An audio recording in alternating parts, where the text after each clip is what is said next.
Hai, Assalamualaikum warahmatullahi wabarakatuh. Nama Uncle Sufian Ismail, merupakan pengamal perundangan syariah di negeri Sabah atau lebih dikenali dengan Peguam Syar'i. So hari ini Uncle akan live lagi di Teluk Likas, Sabah, Tanjung Lipat. So kamu boleh tengok sunset lah nanti kalau ada sunset. So hari ini Uncle bersama tetamu. Janganlah bakal tetamu lah. Bini Uncle sendiri, untuk kita sharing beberapa isu supaya di Mahkamah Syariah supaya tidak boring dari persepsi orang awam. So Uncle bawa bini Uncle. So hari ini kita akan share beberapa topik yang merangkumi isu rumah tangga.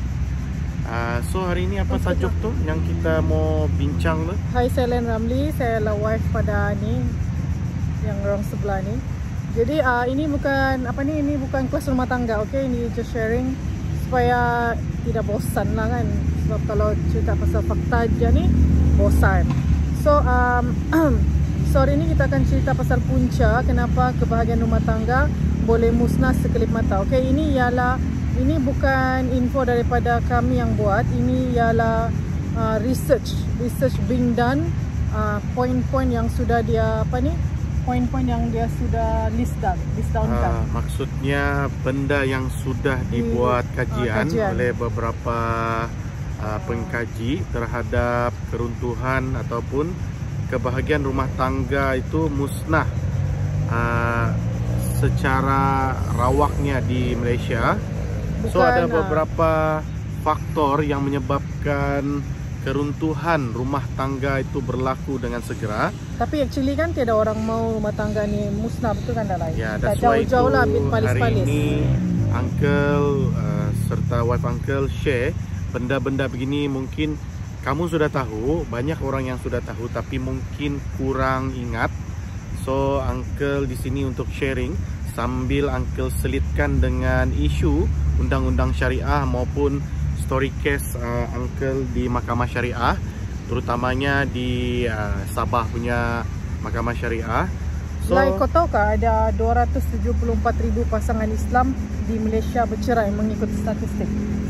Sebanyak 156 kes setiap hari.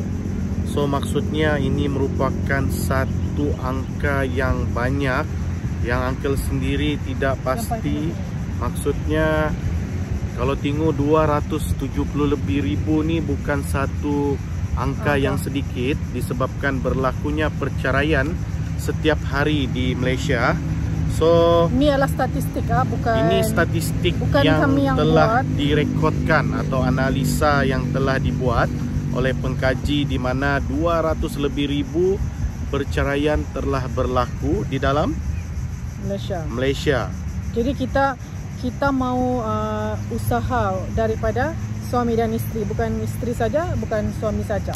Jadilah kita ceritalah pasal sebab tu kan. Apakah sebab yang pertama yang boleh menyumbang terhadap runtuhnya sebuah rumah tangga tu? Pertama ialah kes curang. Kes curang ni ada banyak sebab kenapa berlakunya curang bagi orang yang sudah berkahwin. Ya, curang semua orang tahu curang sama ada lelaki ataupun perempuan. Tidak kisahlah suami yang curang ataupun isteri yang curang. So, faktor pertama ni curang ni adalah penyebab keruntuhan sesebuah keluarga tu dan penyumbang terhadap perceraian di Mahkamah Syariah. Curang. Faktor curang. So elakkan daripada pasangan ni untuk curang, sebab curang ni merupakan satu faktor ataupun poin terhadap berlakunya cerai, sama ada di mahkamah ataupun perceraian yang sendiri-sendiri. Dalam sini cakapkan rumah tangga tu curang, antara sebabnya ialah kerana nafsu. Tapi bukan nafsu saja semata-mata lah. Tapi dalam statistik ni cakap pasal nafsu. Sebab bila pasangan tu dia pilih untuk curang, dia tidak dapat kasih puas nafsu dia. Jadi itulah dia rasa pasangan tu macam marah. So itulah dia curang. Ya, so maksudnya Mungkin kau bicara pasal apa tuh, pasal pentingnya hubungan kelamin tuh. Okey. Faktor curang ni kebanyakannya disebabkan oleh faktor nafsu. Di mana nafsu ni maksudnya pasangan sama ada suami atau isteri itu dia tidak dapat kepuasan di dalam hubungan intim suami isteri itu. Kau rasa itu betul tak? Betul, sebab yang ini juga penyumbang faktor utama menyebabkan banyak berlakunya perceraian. Sebab mungkin kebanyakan orang dia malu untuk cakap faktor dalam bilik ni ataupun faktor hubungan intim seks suami isteri ni. Tapi inilah penyebab di mana seorang isteri atau suami mencari makan di luar. Istilah orang mencari makan di luar ni disebabkan dia tidak puas semasa bersama pasangan dia di rumah. Jadi macam mana pula mau puas? Sebab apa? Tidak ada komunikasi. Mungkin si isteri ni dia tidak merasa, kalaulah mungkin curang ni disebabkan oleh si isteri curang kepada si suami. Faktor kepuasan di dalam hubungan intim ni mungkin tidak pernah dibincangkan secara terbuka. Sama juga dengan si suami, di mana si suami ini mungkin dia seorang yang mempunyai nafsu yang luar biasa dan benda ini mungkin tidak dibincangkan sesama isteri, yang boleh menyebabkan dia berlaku curang untuk mencari kepuasan di luar sana. Jadi kalau ikut macam klien-klien dulu lah kan, yang ada masalah yang jumpa kawan, adakah pasal hubungan kelamin ni? Memang ada, walaupun dia punya peratusan tu kurang, maksudnya tidaklah ramai, tapi memang ada. Dorang ni beritahu, dorang mau bercerai disebabkan oleh faktor dorang tidak puas hati dengan hubungan intim di antara suami dan isteri.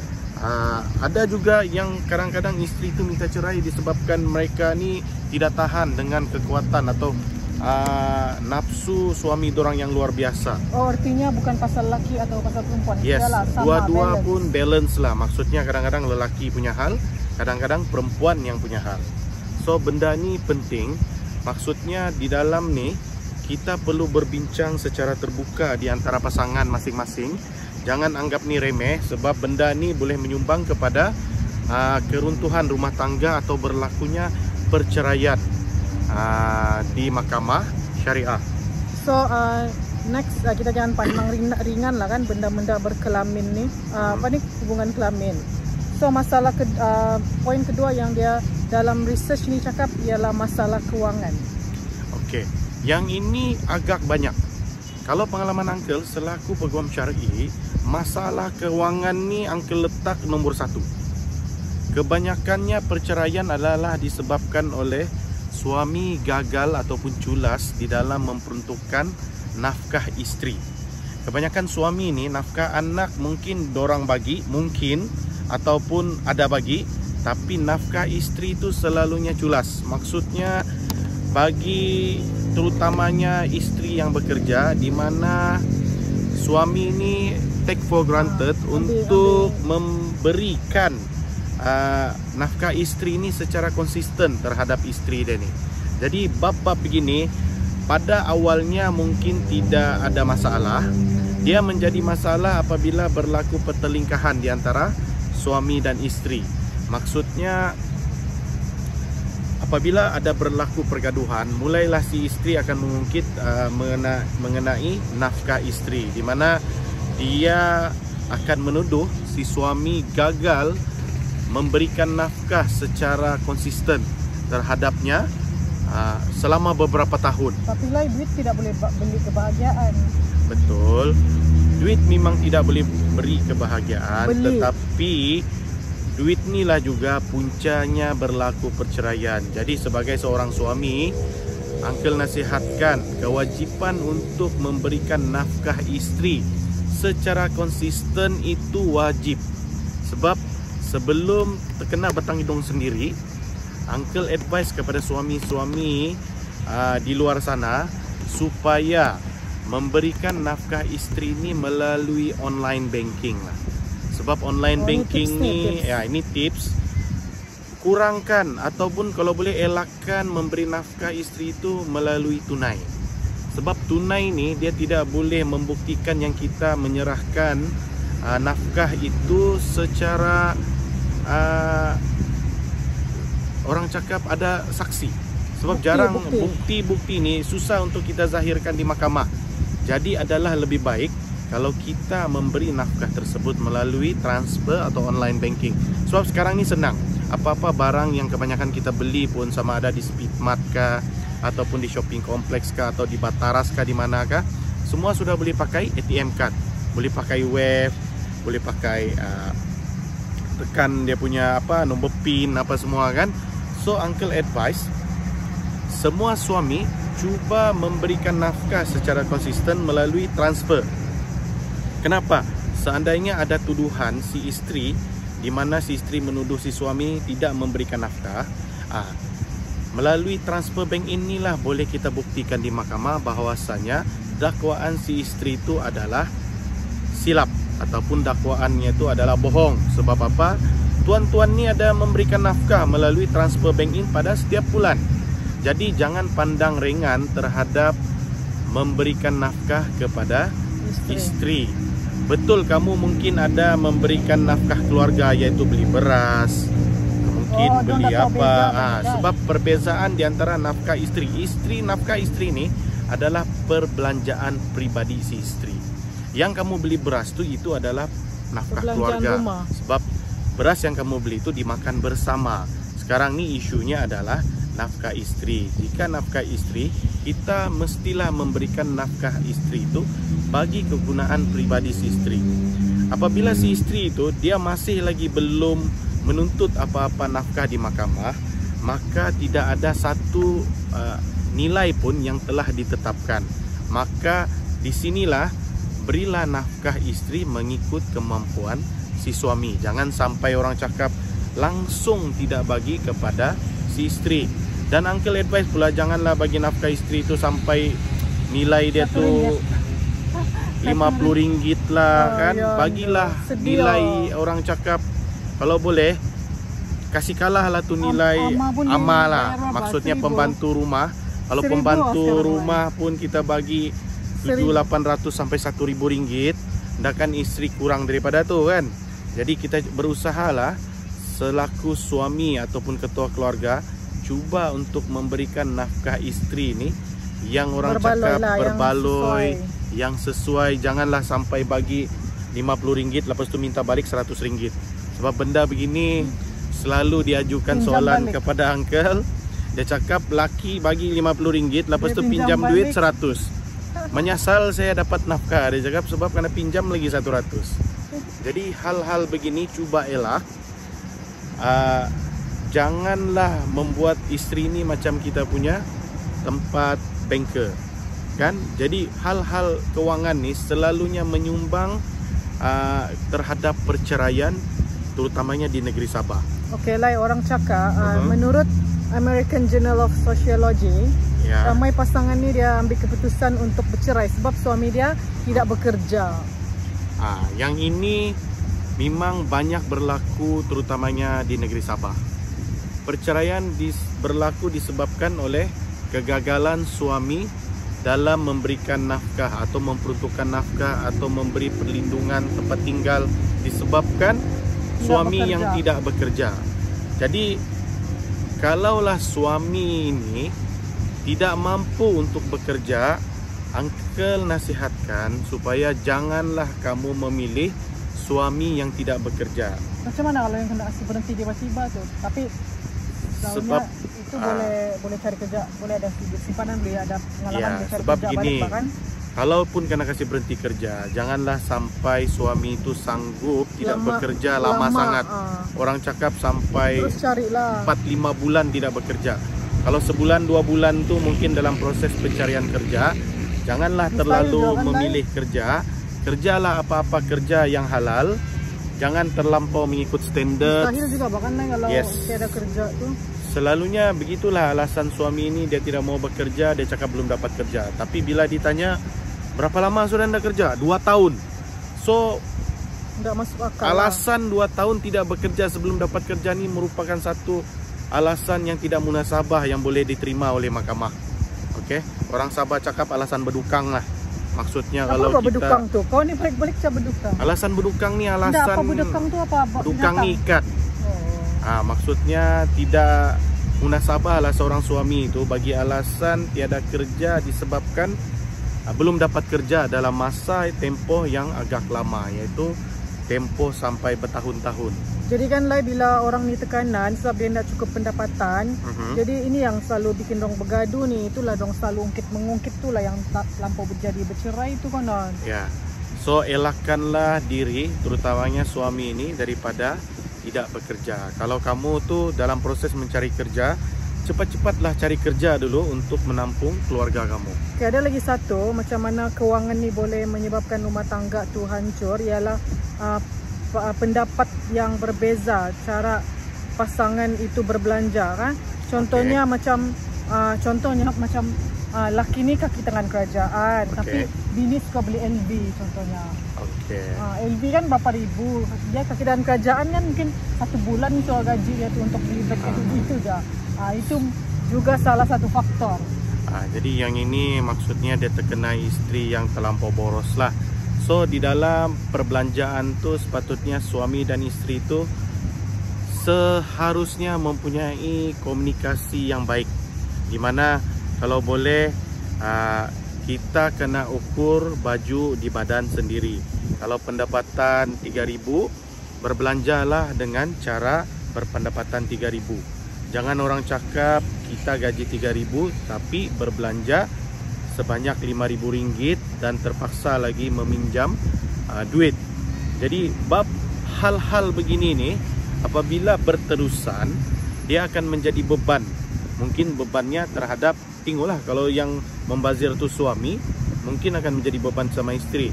Kalau beban tu sama suami, kalau yang kuat belanja tu sama isteri, mungkin akan jadi beban sama suami. Jadi hal-hal perbelanjaan atau kewangan ni sepatutnya dibincang. Sebab lain orang kan lain-lain. Macam ada orang dia suka kasih habis duit dengan kereta, tapi bini dia tidak suka. Happen tu begitu. Ada orang, ada perempuan dia suka habiskan duit dia dengan contohlah kenduri lah, contoh dia suka sangat buat kenduri, setiap bulan pun buat kenduri. Tapi laki dia mungkin tidak mampu atau tidak suka, itu batu maksud dia macam perbezaan pendapat. Jadi sebab itulah komunikasi ini penting di antara suami dan isteri. Maksudnya bila kita ingin membuat sesuatu keputusan tu adalah lebih baik seandainya kalau kita berbincang suami dan isteri mengikut kita punya kemampuan kewangan tu. Kalau kita, itulah macam Uncle cakap tadi. Boleh diturut kah? Boleh diturut kah? Diturut macam tu. Jadi kalau isteri tu yang cuba berbelanja secara boros tu, tolonglah faham dengan keadaan faktor si suami punya kewangan. Seterusnya kurang komunikasi.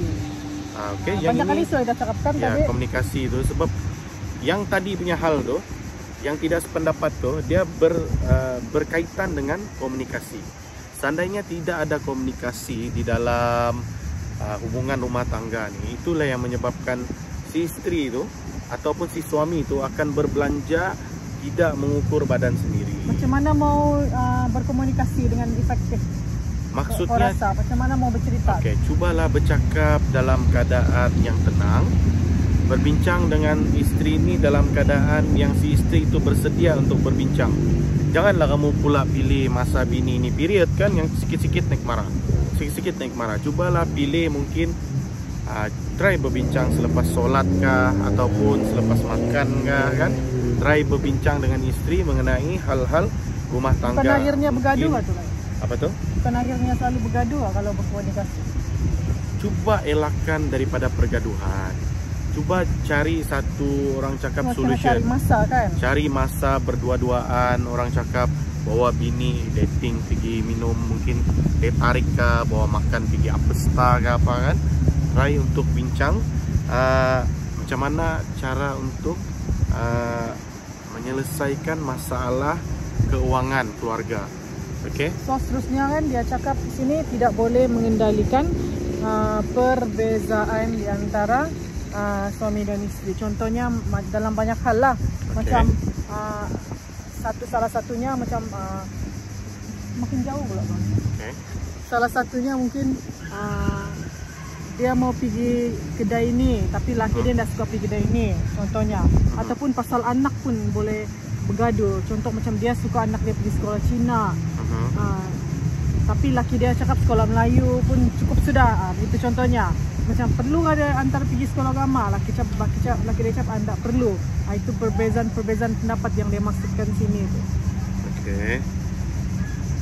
Yalah macam mana tu kalau beza-beza pendapat begitu? Itulah maksudnya apabila ada berlaku perbezaan pendapat, kita cuba berbincang dengan sebaik-baiknya untuk menyelesaikan perbezaan tersebut. Adakah kamu jumpa kes klien lain datang kan bukan sisinya dia mau bercerai lah. Mungkin sisinya mungkin dia minta counseling ke apa atas topik ni yang ada perbezaan pendapat ni. Biasanya memang ada perbezaan pendapat apabila tiada orang tengah. Disebabkan oleh keegoan masing-masing antara suami dan isteri. Uncle pernah handle beberapa kes untuk hikmat nasihat terhadap keluarga, di mana si isteri ini dia seorang yang mempunyai pendapatan yang lebih tinggi berbanding si suami. Tapi si suami ini walaupun berpendapatan rendah, tapi cara hidup dia itu seolah-olah dia ini banyak duit. Contohnya dia tidak ada usaha untuk meningkatkan taraf hidup keluarga dia itu, untuk dia tampung family dia tu. Dia lebih sanggup orang cakap untuk membuat pinjaman along untuk menampung kekurangan kewangan tersebut. Jadi perkara begini akan menjadikan keadaan hubungan suami isteri itu akan menjadi semakin keruh lah.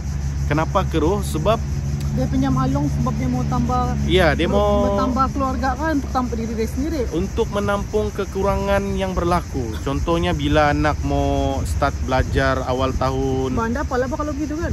Bukan tidak apa. Sepatutnya dia cubalah untuk menambahkan pendapatan. Tahu sudah jadi driver.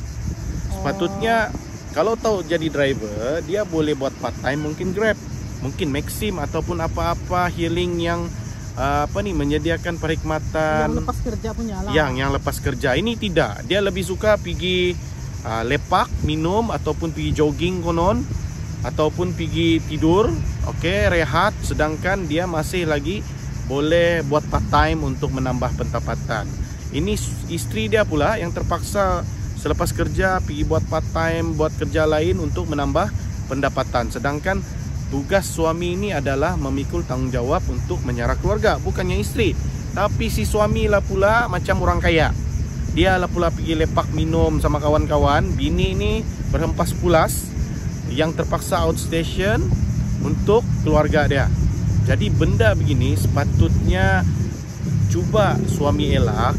Cubalah menjadi seorang suami yang bertanggungjawab, rajin dalam mencari nafkah untuk menampung keluarga kamu, dan janganlah kamu cuba hidup gali lubang tutup lubang, mengambil jalan mudah, membuat pinjaman pribadi. Mudah-mudahan dapat follow ni semua murah rezeki kan lah. Yes. Dapat ilmu rumah tangga, boleh buat sesuatu, boleh work out something else lah kan. Ya, so kalau tahu sudah suami itu kurang pendapatan, cuba-cubalah untuk merajinkan diri. Mungkin isteri boleh tanya, boleh tolong kali macam buat COD kah? Yes, suami boleh tolong hantar kah? Mungkin boleh buat masak, kuih ke apa semua, nasi lemak ke apa. Mustahil juga perempuan ni tak pandai mau bantu suami kan? Masak kan?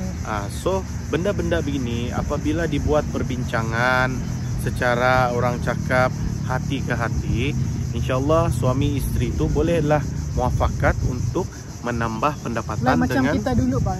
Ya, sampai masak kerupuk kan. Masa kami campur-campur soal cerita kami. Masa kami dulu, aku pregnant dengan lain. Ya. Kami terpaksa beli keropok, jual paket keropok ikan, jual pergi mana-mana kedai runcit, stesen minyak hantar untuk orang cakap menambah pendapatan. Kena tipu lagi kita, apa tuh kena tipu? Iyalah kena tipu, apa orang cakap kedai mamak lagi, dia Kena cakap tipu, ini kena masuk makan angin tikus dia lah bilang. apa semua.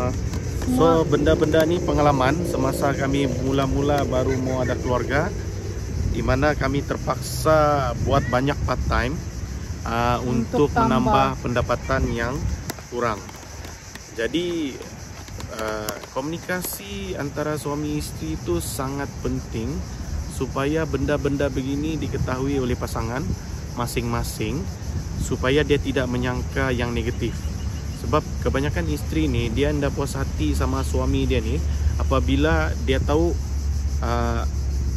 gaji itu tidak tahu pergi mana. Dan si suami pun tidak puas hati sama isteri dia ni.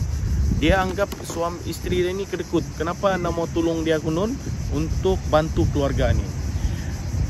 Bukan akal mau bela perempuan. Kita kena faham sebagai seorang lelaki dan suami, tanggung jawab lelaki atau suami ini adalah menanggung keluarga, bukan isteri. Itulah sebabnya kita kena provide everything terhadap keluarga kita. Jadi janganlah suami itu mengharapkan duit isteri untuk menampung keperluan keluarga. Sepatutnya kita seorang suami ini yang berusaha keras untuk menampung keluarga kita sendiri. Jangan mengharapkan bantuan si isteri. So, kalau kamu tahu kemampuan kamu setakat B40, pastikan kamu mempunyai pasangan B40. Angka risau. Boleh juga, tapi kalau kamu ada pasangan yang lebih tinggi, orang yang cakap tidak sekufu, benda ni boleh mengundang terhadap perceraian. boleh juga, tapi kena banyak toleransi, komunikasi. Iyalah. Tapi kebanyakan benda begitu lah. Memang jarang lah. Orang cakap rare, ada orang cakap benda ni jarang.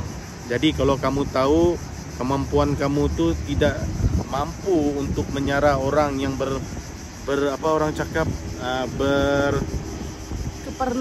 keperluan agak tinggi, janganlah cuba untuk memperistrikan golongan istri yang maintenance-nya tinggi ini. Sebab apa? Benda ni akan menyusahkan kamu dan dirisaukan akan berakhir dengan satu ikatan yang tidak lama. Boleh juga lah, boleh juga. Oh cakap boleh. Aku di mahkamah banyak tengok benda ni berakhir dengan perceraian. Kau ni tak bagi can bah. Bukan tidak bagi can, sebab benda begini memang boleh tapi peratusannya rendah. Maksudnya berhati-hatilah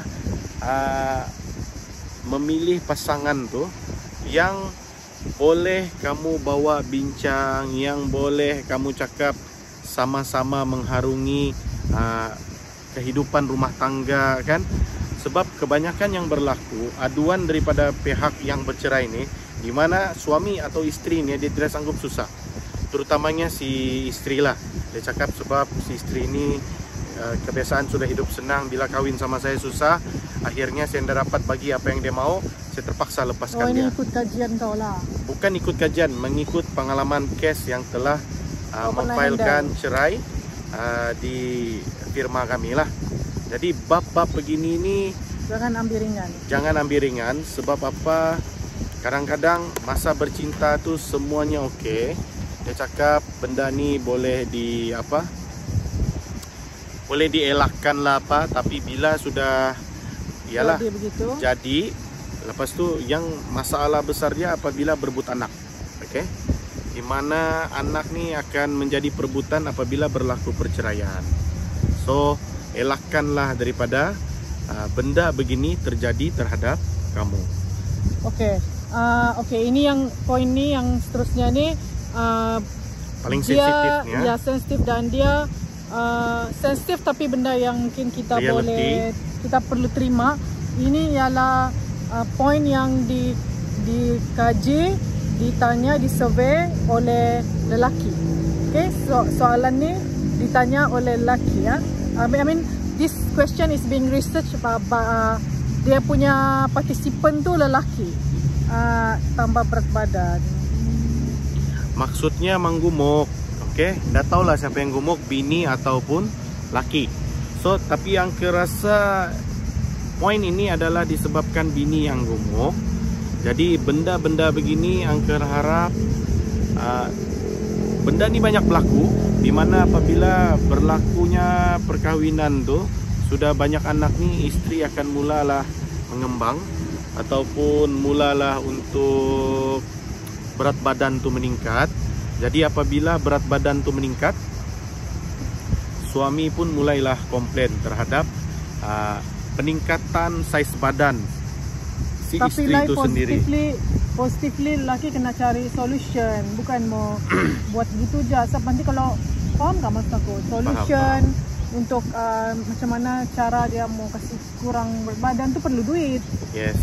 Mungkin boleh ajak sama-sama pergi gym kah, pergi bersenam, ya, ataupun pergi buat rawatan, semua tu perlukan duit. Jadi mungkin suami boleh bagi dia duit lah bah untuk buat treatment semua tu. Janganlah mau cakap-cakap isteri begitu je kan. Sudahlah kami ni kasih keluar anak.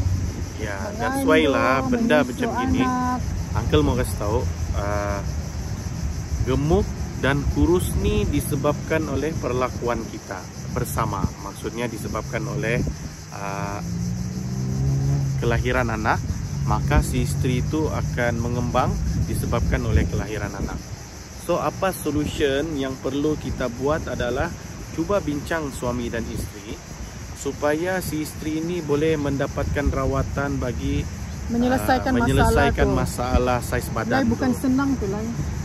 Susah tapi boleh buat. Sebab apa? Kalau kita cuba cari solution untuk kahwin baru dengan orang yang kurus, sama juga dia akan beranak pinak dan gemuk juga balik. So maksudnya masalah ni tidak akan selesai. Kalau kurus kan dong cakap kurus, sangatlah macam papan. Kalau gemuk cakap gemuk pula. So di sini maksudnya perempuan pun kena ambil, apa orang cakap, kena ambil tindakan juga, inisiatif supaya tidak membiarkan diri kamu ni berterusan untuk memberatkan diri. Lah betul tak tu lah, lelaki dia ambil serius juga pasal berat badan, ambil bentuk badan perempuan. Betul. Aku rasa kau enggak, sebab aku balik-balik gemuk pun kau okey je. Tapi aku support kau kan mau kurus. Kau support tapi kau jangan apa-apa pun. Sebab aku pun gemuk. Itu masalah dia. Jadi sekarang kau dah boleh masuk dalam research ni. Boleh lah sikit-sikit. Lelaki pula ni, mana ada lelaki suka gemuk. Jadi kau benda gemuk, ni betul. Kau boleh pula. Aku bukan gemuk, aku boroi je. Jadi okey, sekarang ni mau kasih ceritanya, try lah untuk to be good looking di antara satu sama lain. Maksudnya suami pun perlulah bah.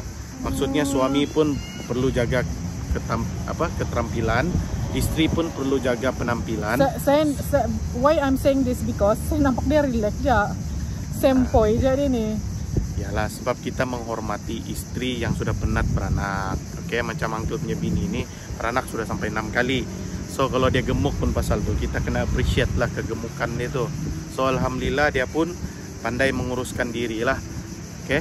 So maksudnya di sini benda-benda macam gini ni kadang-kadang kita nampak remeh, tapi kena ingat di mana isteri-isteri yang gemuk tu cubalah untuk menguruskan diri supaya laki kamu yalah, maksudnya nanti, yang size yang sehat lah. Nanti kau cakap macam bini papai. Yalah, kau kurus maksudnya betul, nanti macam bini papai ni kau cakap tambah kurus kan. Iyalah, maksudnya yang mana good looking kan, kau ni paham lah.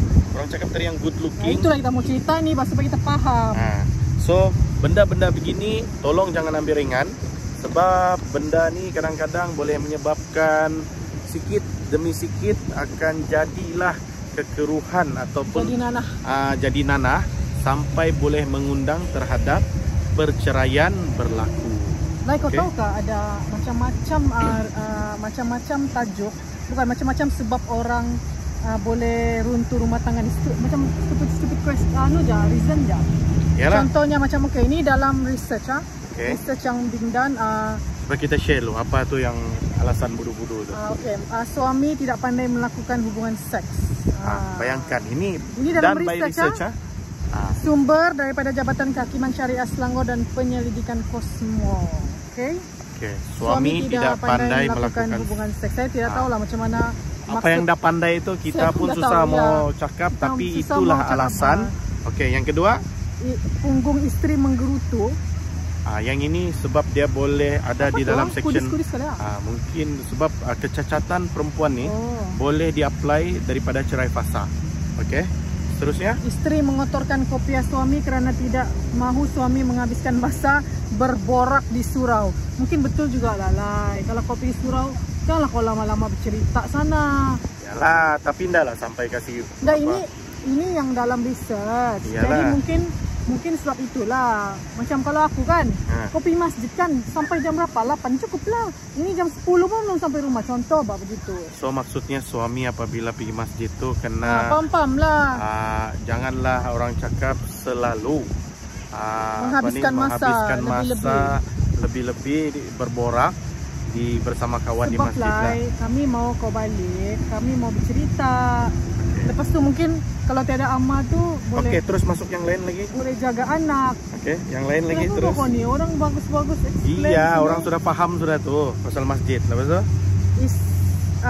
Isteri suka mengikuti rombongan beramai-ramai. Maksudnya bini ni suka ikut kawan-kawan, mungkin bukan lagi konvoy, mungkin selalu pergi luar negara kan, selalu jadi tren sudah sekarang di mana dorang punya grup atau kumpulan sekerja ni membuat cuti tanpa membawa pasangan tu. So benda-benda boleh begini juga kali pun, lah, tapi sekali-sekala. elakkanlah benda begini. Sebab apa? Benda begini apabila sudah start, si lelaki pun sudah start. Jadi bila lelaki dan perempuan sudah start masing-masing bersama dengan tidak pasangan, jadi mungkin sewaktu di luar negara tu boleh anything happen. Di antara orang kawan-kawan konvoy tu. Iyalah, sebab apa? Benda begini kadang-kadang kita mungkin benda ni tidaklah serius mana, tapi rupanya apabila kerap kali benda ni akan menjadi lebih serius dan boleh mengundang terhadap percintaan segitiga. Mungkin boleh berlaku gitulah kan. Jadi benda ni cubalah elak. Kalau lah contoh si isteri atau si suami itu ada rombongan untuk pergi keluar negara ke mana-mana, ikut. Cuba bawa pasangan masing-masing untuk mengelak daripada benda-benda yang tidak diingini itu berlaku. Okey, cemburu pasangan berkawan dengan bekas kekasih. Jadi benda ni kita tidak boleh kasih salah. Sebab apa? Cemburu tu sifat semula jadi suami dan isteri.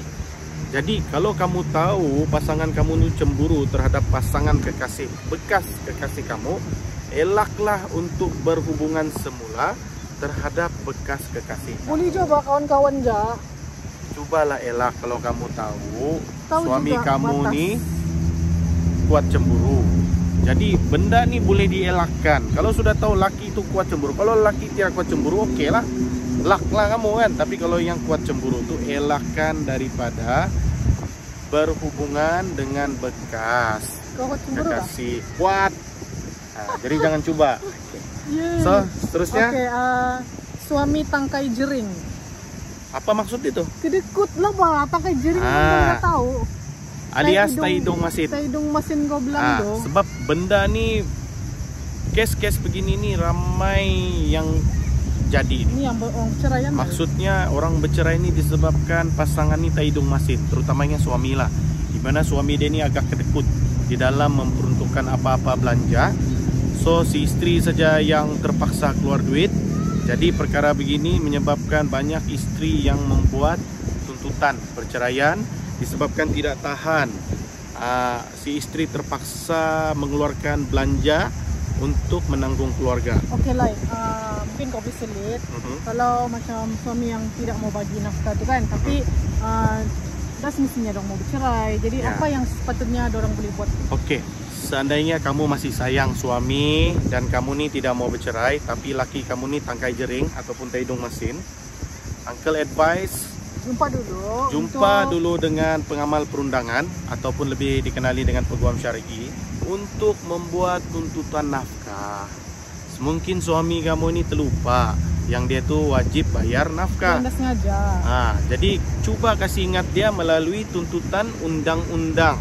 Apakah tuntutan yang boleh dibuat? Tuntutan nafkah anak, tuntutan nafkah istri, tuntutan tunggakan nafkah anak maupun tuntutan. Belum tidak semestinya bercerai dulu kan? Yes, tidak semestinya semasa belum cerai lah. Apa nih? perlu bercerai. Kalau suami kamu nih baik, cuma kedekut, kamu boleh buat tuntutan nafkah. So tidak perlu bercerai, biar dia sedar bahwasanya tindakan dia tai hidung masin tu silap ataupun salah dari segi hukum maupun undang-undang syariah. Janganlah sikit-sikit tai hidung masin kamu bawa bercerai, sedangkan benda ni boleh lagi diperbaiki. Maksudnya masih boleh jadi lagi suami ni berubah disebabkan oleh ego dia tu tai hidung masin. Nah, mungkin gaji bini dia tinggi batu. Iya, so dia lupa lah, dia ingat tidak payah. So maksudnya di sini tidak perlu sampai mau bercerai kalau setakat laki itu tai hidung masin tapi bagus, kan? Bagusnya nih yang dari semua segi lah, kecuali yang duit. Jadi kamu boleh sedarkan dia melalui tuntutan nafkah istri maupun nafkah anak. Jadi benda begini kadang-kadang baru suami itu sedar, oh rupanya selama ni aku wajib pula bayar nafkah anak dan selesai. Maksudnya tidaklah juga bercerai. Maksudnya suaminya adalah mengeluarkan duit untuk nafkah tersebut. Happy ending lah juga. Okay. So mengikut the Asian, banyak lagi poin tapi kita berumusan lah kan. So mengikut Asian parent, ini ialah poin yang kami dapat dari Asian parent. Okay, so credit to Asian parent. So 5 punca mengapa kebahagiaan rumah tangga boleh musnah semata. Yang pertama tadi kita sudah bincang, sebab curang. Okay? So elakkan daripada berlaku curang di antara pasangan masing-masing. Sebab biasanya curang nih 90% cerai. Siapa lagi mau kan kalau sudah begitu? 10% saya selamat. Itu pun sebab campur tangan keluarga. Sana sikit kita lagi, kita tunggu sunset dulu. Okay? Ini sunset di belakang, very nice. Okay. Ada sampah, tutup sampah. Kita kasih tengok sunset ya. Okay. Curang, okay? Saya pun tidak mau kalau sudah curang. Ada orang ketiga minta maaf. So elakkanlah poin pertama nih, sebab biasanya kalau berlakunya curang, Uncle bercakap 90% selalunya memang bercerai. So elakkanlah poin yang pertama nih, yaitu curang. So yang seterusnya masalah keuangan. Okay, masalah keuangan nih, ini adalah first punca utama perceraian di negeri Sabah. Tapi yang Uncle kan selama ni lah yang Uncle handle case cerai, kebanyakannya 90% memang masalah keuangan. Jadi macam mana alasannya? Adjust lah, cuba untuk mencari nafkah bersama, part time bersama dengan istri. Sebab apabila istri ni dia nampak kesusahan suami ni tapi ada usaha. Betul. Ya betul, yang penting ada usaha. Confirm bini itu tidak akan sanggup menceraikan suami dia sebab dia sudah nampak berusaha, sudah bersungguh-sungguh. Betul. Jadi benda begini perlukan usaha. Bukanlah sudah tahu dah cukup duit, lagi pemalas. Lagi belanja lagi. Lepas tu boros. So cuba usaha untuk meningkatkan taraf kehidupan dengan membuat bermacam-macam usaha bersama dengan istri. Contohnya buat COD kah, ataupun buatlah Grab kah, whatever lah yang boleh menambah pendapatan. Bikin cake, lepas tu suruh husband hantar. Yes, correct, betul. So tidak dapat mengendalikan perbezaan antara suami istri itu. Ya, cuba untuk adjust perbezaan tu sampai tidak ada. Contohlah kalau tidak ada. Maksudnya kan, kalaulah si istri ni suka makan pedas contohnya. Kadang-kadang benda ni betul. Yang remeh-temeh. Kita laki try lah makan pedas, dan si istri ni cubalah masak jangan terlalu pedas sebab mungkin suami itu baru mau belajar makan pedas. Macam saya dulu, saya suka makan sup-sup. Tapi dia tidak berapa makan sup kan lah. Ya. Lama-lama dia makan. Ya, sebab mau kasih sama tu cita rasa tu. Macam Uncle dulu buat tengok wayang. Jadi Uncle dia suka. Jadi lama-lama dia pun suka tengok wayang because Uncle suka tengok wayang. Dia suka tidur, memang tidur. Benda-benda begini ni kita perlu berbincang. Try untuk menghormati pasangan masing-masing punya kesukaan. Jadi kita try untuk perbezaan tu kita adjust dia sampai dia jadi minima. Okay? Minima. Yang kelima ni yang remeh je ni, tambah berat badan. So beginilah, Uncle tahu ramai orang yang minat terhadap makanan. Makanlah kita, tapi jangan lupa untuk bersenam. Kau bersenam? Maksudnya aku Uncle bersenam, Mbak, bersenam naik naik tangga turun tangga, naik tangga turun tangga. So maksudnya kita coba kawal, coba untuk berusaha untuk orang cakap mendapatkan berat badan yang ideal mengikut Kau bilang good looking, cukup. kemampuan masing-masing. Yalah, mau good looking, adakah good looking gemuk? Mestilah mau yang kurang gemuk kan, tidak semestinya kurus. Ada banyak gemuk tidak cantik meh. Yalah, untuk matamu, mata orang lain tidak sama. Maksudnya mengikut mata pasangan masing-masing. So oke, mungkin masa menyemburui kita. Iya, mau malam ini sudah. Mau malam sudah. So tengok sunset di belakang tuh. Oke, maghrib sudah. Gelap sudah keadaan. So masuk sudah waktu maghrib untuk bagi negeri Sabah. Tengok sini lah. Oke, so alright. So itu yang tadi kita sharing tadi. Ini bukan consultation, ini bukan Iklan. Oke, just sharing untuk. Sini kau kepala kau di sana sudah. Sini sedikit. Oke, jadi siapa yang baik itu semua daripada Allah, yang tidak baik itu semua daripada kami, Ja. Oke, harap apa benda ini boleh bermanfaat kepada semua follower Uncle. Please share. Oke, kita jumpa lagi pada sesi live yang akan datang. Oke, kita jumpa lagi. Assalamualaikum warahmatullahi wabarakatuh. Jumpa lagi. Bye.